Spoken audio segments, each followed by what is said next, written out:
à tous et bienvenue dans une toute nouvelle vidéo. Je vous retrouve aujourd'hui pour vous parler de l'accompagnement de la perte de poids. Et oui, vous le verrez, c'est quelque chose qu'on accompagne beaucoup dans notre métier de diététicien ou diététicienne. Mais attention, on ne fait pas que ça. Alors c'est parti, au programme du jour, nous verrons donc les principes de base de la perte de poids. Ensuite, on verra à quel point votre approche en tant que diététicien ou diététicienne doit être personnalisée. Enfin, on verra la stratégie d'accompagnement, à la fois vous en interne en tant que diète, qu'est-ce que vous devez faire et comment accompagner au mieux, quelle stratégie pour accompagner au mieux. Et comme d'habitude, on terminera avec la fiche de révision. Allez, c'est parti, on attaque avec les principes de base de la perte de poids. Donc la perte de poids consiste à installer un déficit calorique et je vous l'ai mis aussi.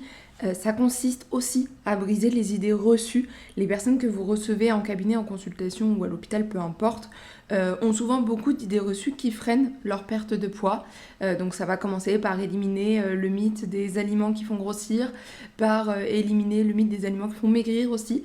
Donc vraiment cette idée des idées reçues est hyper importante à avoir en tête dans les principes de la perte de poids et l'accompagnement surtout de la perte de poids. En tant que professionnel de santé, c'est quelque chose que vous devez avoir en tête. C'est un sujet fréquent en consultation. Mais attention, on ne fait pas que ça. Je le dis en introduction de la vidéo. Oui, les diététiciens et diététiciennes accompagnent des pertes de poids. Maintenant, notre métier ne se limite pas à de la perte de poids. Dans l'esprit de beaucoup de gens, notre métier, c'est de faire perdre du poids aux gens. La réponse est non. On a aussi d'autres facettes. On ne fait pas que de la perte de poids esthétique et on a aussi un autre rôle. Alors, sachez qu'au sujet de la perte de poids, il n'y a pas de définition normative par l'ANSES ou l'OMS ou autre, mais il y a une position qui est claire et qui est défendue par les autorités de santé, c'est que la perte de poids ne doit pas être entreprise à titre esthétique uniquement en tout cas, sauf indication médicale. Donc, s'il y a une attaque à la santé mentale, une attaque à la santé physique, la perte de poids n'est pas esthétique et donc là, oui, on peut entreprendre une perte de poids. Mais théoriquement, on n'est pas censé entreprendre une perte de poids s'il n'y a pas d'enjeu de santé derrière. La méthode validée par les autorités de santé, encore une fois, c'est un déficit calorique modéré. Effectivement, on ne va pas aller au-dessus d'un déficit calorique de 10 à 15%. Si on est trop haut, forcément, ça ne fonctionnera pas.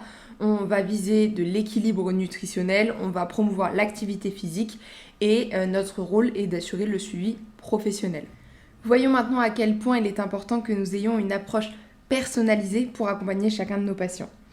Une approche personnalisée, ça passe par pas de règle universelle. Si j'ai fait perdre le patient A du poids d'une manière X, cette manière X ne fonctionnera pas forcément sur mon patient B.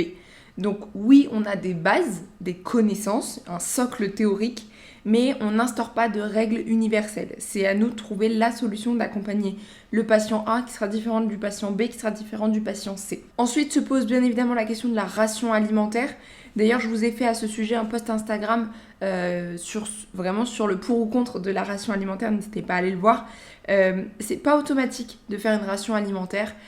Aujourd'hui, avec la réforme du BTS, on en parle un petit peu plus, mais c'est vrai qu'initialement, la ration, c'était un petit peu chaque patient a sa ration.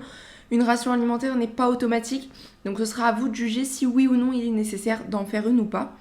Et ensuite, évidemment, identifier les besoins. Est-ce que le patient vient nous voir parce qu'en fait, on reste dans le cadre où on est sur une perte de poids, mais est-ce qu'il n'arrive pas à perdre de poids parce que il n'a pas d'idée de repas, donc en fait il commande toujours à manger, et si on lui donne juste les bons repas, et en fait la perte de poids elle va se déclencher toute seule.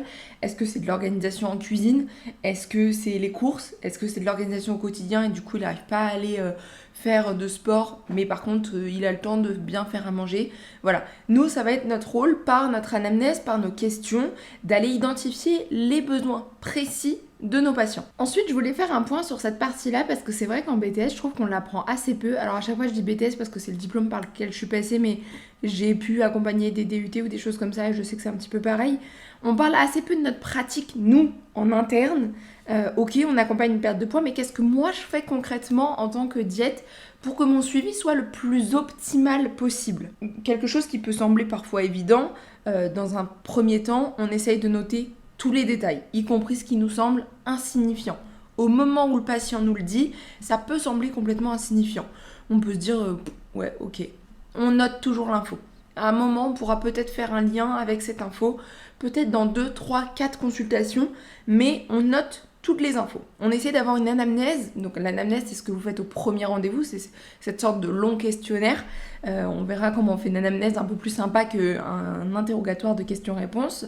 Mais vraiment, c'est hyper important de noter tous les détails que le patient veut bien vous transmettre. Ensuite, un point assez important, essayez d'avoir des fiches qui sont déjà prêtes sur certains sujets. Des fiches d'information. La slide d'avant, je vous disais, on ne fait pas de règles universelles, ça c'est toujours d'actualité. Par contre, il y a un socle de connaissances qui là pour le coup, il n'a pas de raison de bouger.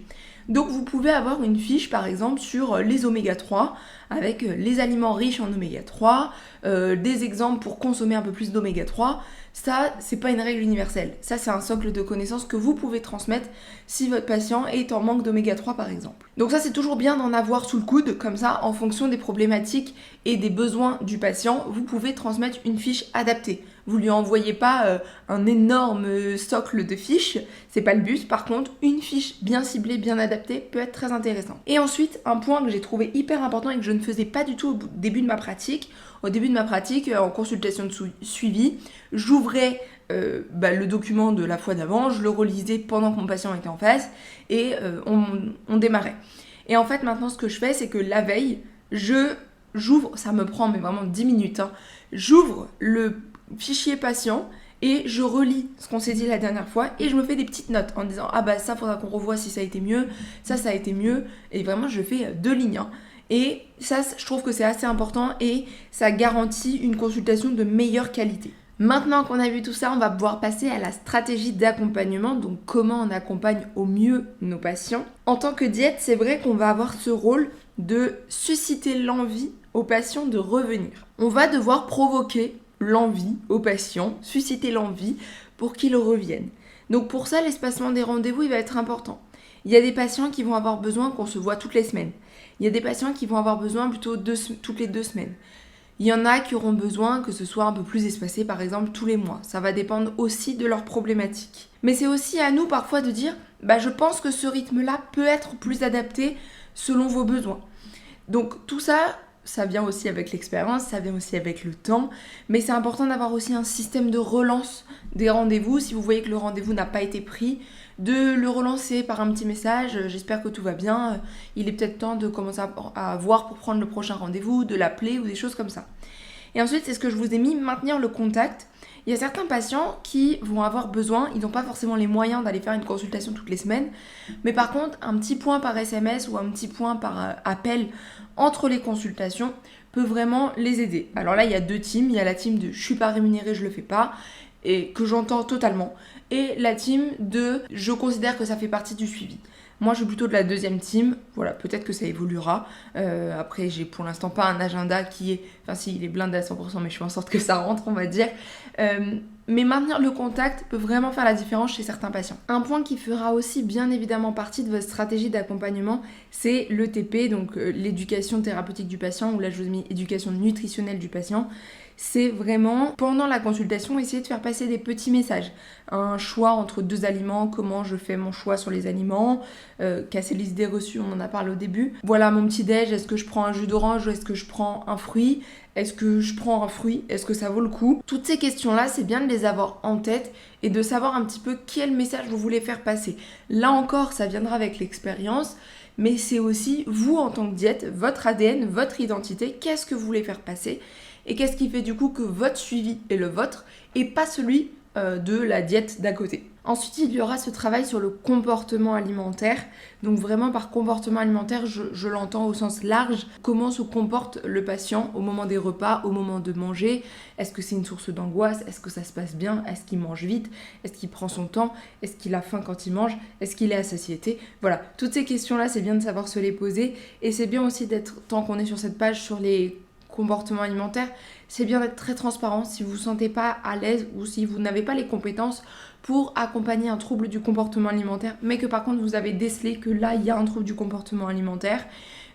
N'hésitez pas à avoir dans votre carnet d'adresses quelques personnes et surtout vous dites écoutez, là ça dépasse un petit peu le champ de mes compétences, par contre je peux vous proposer le contact de telle ou telle personne qui saura vous accompagner au mieux.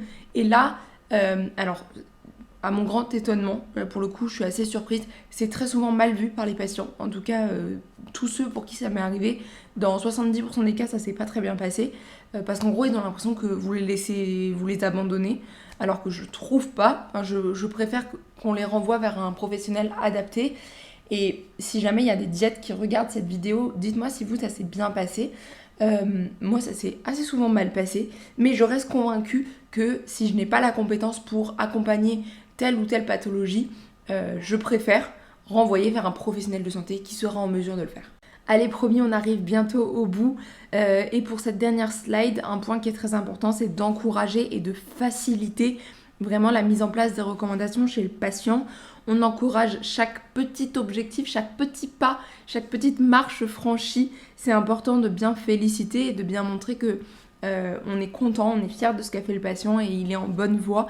L'encouragement, c'est comme un enfant à l'école, ça fonctionne toujours quand on est adulte. Quand on est encouragé, on a plus envie de continuer, on est plus motivé. Et ensuite, faciliter la vie du patient, c'est vraiment tout lui mettre à disposition de manière simple et accessible. Pas de jargon scientifique, pas de trucs trop compliqués, pas un tableau Excel croisé dynamique où il faut qu'il rentre une formule en haut pour choper le résultat en bas, qu'il l'utilise dans le tableau suivant.